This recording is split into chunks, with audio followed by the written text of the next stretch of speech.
Éphésiens chapitre 1. Adresse et salutations.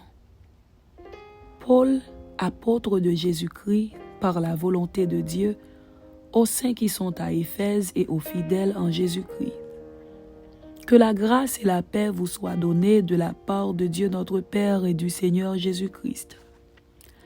Bénédiction de Dieu en Jésus-Christ, auteur de notre rédemption et chef de l'Église. Béni soit Dieu, le Père de notre Seigneur Jésus-Christ, qui nous a bénis de toutes sortes de bénédictions spirituelles dans les lieux célestes en Christ. En lui, Dieu nous a élus avant la fondation du monde pour que nous soyons saints et irrépréhensibles devant lui, nous ayant prédestinés dans son amour à être ses enfants d'adoption par Jésus-Christ, selon le bon plaisir de sa volonté, à la louange de la gloire de sa grâce qu'il nous a accordée en son bien-aimé. En lui, nous avons la rédemption par son sang, la rémission des péchés selon la richesse de sa grâce, que Dieu a répandue abondamment sur nous par toute espèce de sagesse et d'intelligence, nous faisant connaître le mystère de sa volonté selon le bienveillant dessein qu'il avait formé en lui-même, pour le mettre à exécution lorsque les temps seraient accomplis, de réunir toutes choses en Christ, celles qui sont dans les cieux et celles qui sont sur la terre.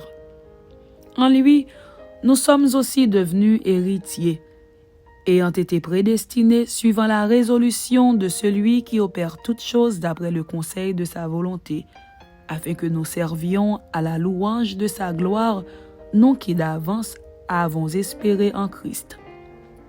En lui, vous aussi, après avoir entendu la parole de la vérité, l'évangile de votre salut, en lui, vous avez cru et vous avez été scellés du Saint-Esprit qui avait été promis, lequel est un gage de notre héritage pour la rédemption de ce que Dieu s'est acquis à la louange de sa gloire.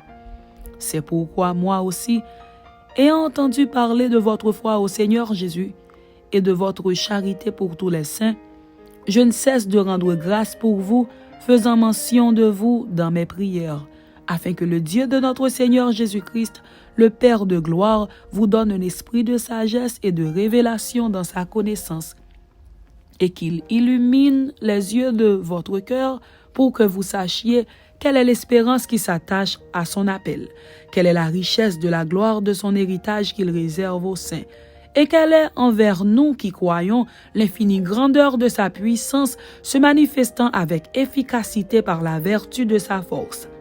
Il l'a déployé en Christ, en le ressuscitant des morts et en le faisant asseoir à sa droite dans les lieux célestes, au-dessus de toute domination, de toute autorité, de toute puissance, de toute dignité et de tout nom qui se peut nommer, non seulement dans le siècle présent, mais encore dans le siècle à venir.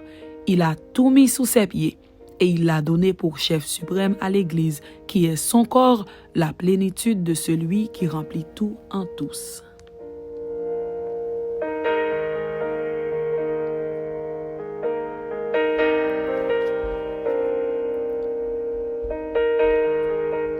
Éphésiens chapitre 2. Le salut par la grâce.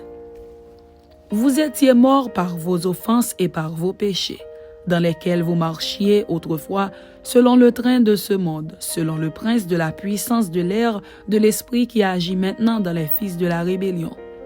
Nous tous aussi, nous étions de leur nombre, et nous vivions autrefois selon les convoitises de notre chair, accomplissant les volontés de la chair et de nos pensées.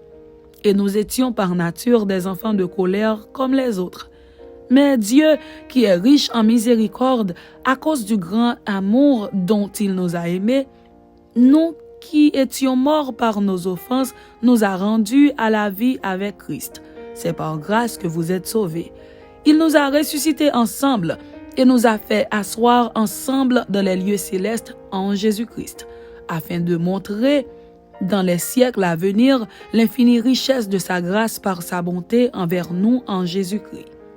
Car c'est par la grâce que vous êtes sauvés, par le moyen de la foi. Et cela ne vient pas de vous, c'est le don de Dieu. Ce n'est point par les œuvres, afin que personne ne se glorifie. Car nous sommes son ouvrage, ayant été en Jésus-Christ pour de bonnes œuvres que Dieu a préparées d'avance afin que nous les pratiquions. Les païens et les Juifs unis ensemble avec Dieu par la croix de Christ. C'est pourquoi vous, autrefois païens dans la chair, appelés incirconcis par ceux qu'on appelle circoncis et qui le sont en la chair par la main de l'homme, souvenez-vous que vous étiez en ce temps-là sans Christ, privés du droit de cité en Israël, étrangers aux alliances de la promesse, sans espérance et sans Dieu dans le monde. Mais maintenant, en Jésus-Christ, vous qui étiez jadis éloignés, vous avez été rapprochés par le sang de Christ. Car il est notre paix, lui qui des deux n'en a fait qu'un et qui a renversé le mur de séparation, l'inimitié, ayant anéanti par sa chair la loi des ordonnances dans ses prescriptions, afin de créer en lui-même avec les deux un seul homme nouveau en établissant la paix et de les réconcilier l'un et l'autre en un seul corps avec Dieu par la croix en détruisant par elle l'inimitié. Il est venu annoncer la paix à vous qui étiez loin et la paix à ceux qui étaient près. Car par lui, nous avons les uns et les autres accès auprès du Père dans un même esprit. Ainsi donc, vous n'êtes plus des étrangers, ni des gens du dehors, mais vous êtes concitoyens des saints, gens de la maison de Dieu. Vous avez été édifiés sur le fondement des apôtres et des prophètes, Jésus-Christ lui-même étant la pierre angulaire. En lui, tout l'édifice bien coordonné s'élève pour être un temple saint dans le Seigneur. En lui, vous êtes aussi édifiés pour être une habitation de Dieu en esprit. Amen.